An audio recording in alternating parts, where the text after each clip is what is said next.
My name is Carla Marnin and I'm manager of the National Print Museum, Dublin, Ireland.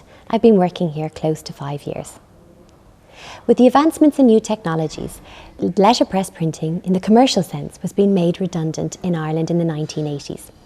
Fortunately for us, a panel of printers and typesetters had the foresight to start collecting the printing equipment that was being made redundant and that was being disposed of by printing works and newspapers around the country.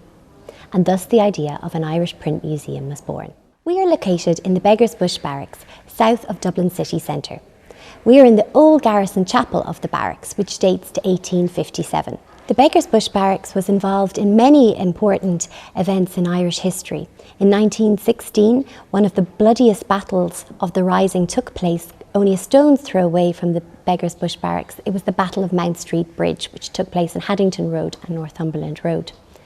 This was the first barracks to be handed to the Irish Free State in 1922, and the Irish nationalist Robert Erskine Childers was executed on this site in that same year. In this digital age, where information is at our fingertips, the National Print Museum affords the opportunity to step back in time and experience the centuries-old craft of letterpress printing. The museum's permanent exhibition is unlike many museums in Ireland. It's not behind glass or rope, it's a working museum, and we have a panel of printers and typesetters who maintain and demonstrate the collection on a regular basis.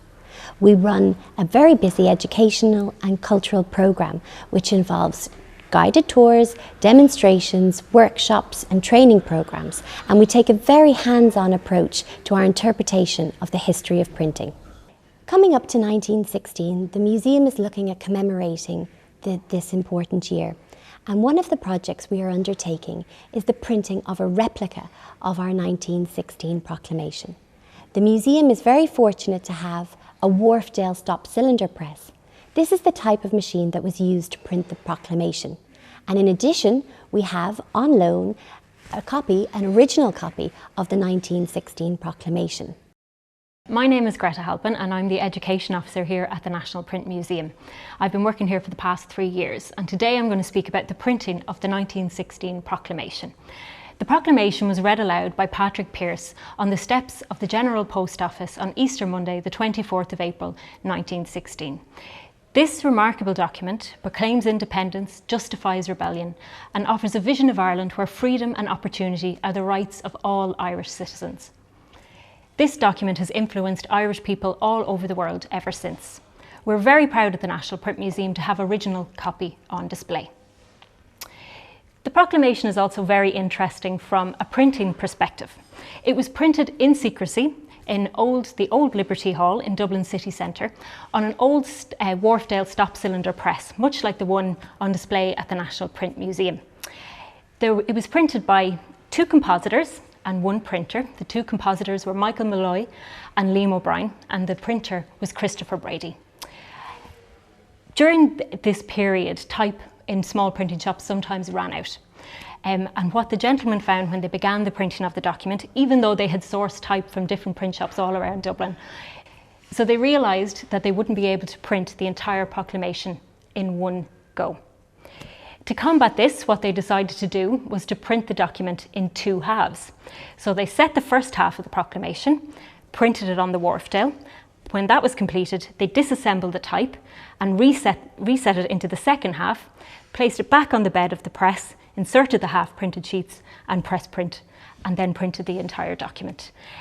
This little trick that they used to print it in 2 halves can be noticed in some of the originals of the proclamation, in that sometimes one half is more heavily inked than the other, and sometimes the gap between the 2 halves is larger or smaller, depending on the copy. The typeface that they used was called a primer type, and there are lots of little curiosities within the proclamation that on first glance, when reading the text, you probably wouldn't notice. So these men, in order to make the type work for them, used loads of little tricks and tips, some new to them, some old, in order to get the best use of their type. For instance, the lowercase e is the most commonly used letter in the English language.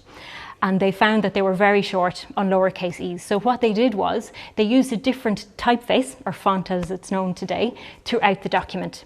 You see, for instance, in the third paragraph, there's the 3 words 300 years, and this gives you good evidence of the different and smaller e's used throughout. They also changed some letters to create other letters. So if you look at the or, an Irish Republic, the leg of the or is actually fatter because it was actually a wax piece that was placed onto a P to create the letter or.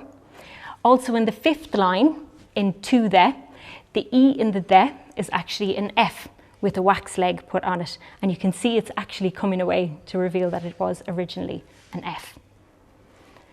Also, the C at the end of Irish Republic is very curious. It's actually an O with the piece chipped out of it to create the letter C. And there really is only one mistake within the proclamation, and it's not a spelling mistake, it's actually a typesetting mistake.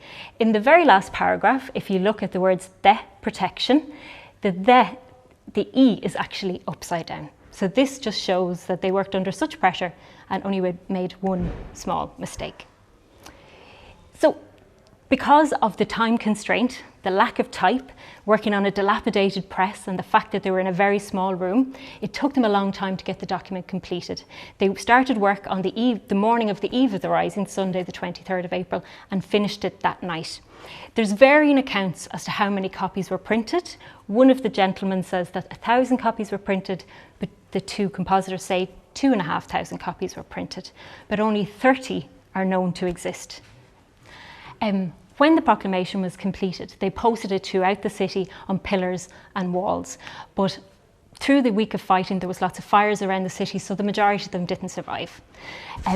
So the document really is a testament to an extraordinary week in Irish history, but also it lays claim to the ingenuity of Irish printers and also to the influence of the printed word.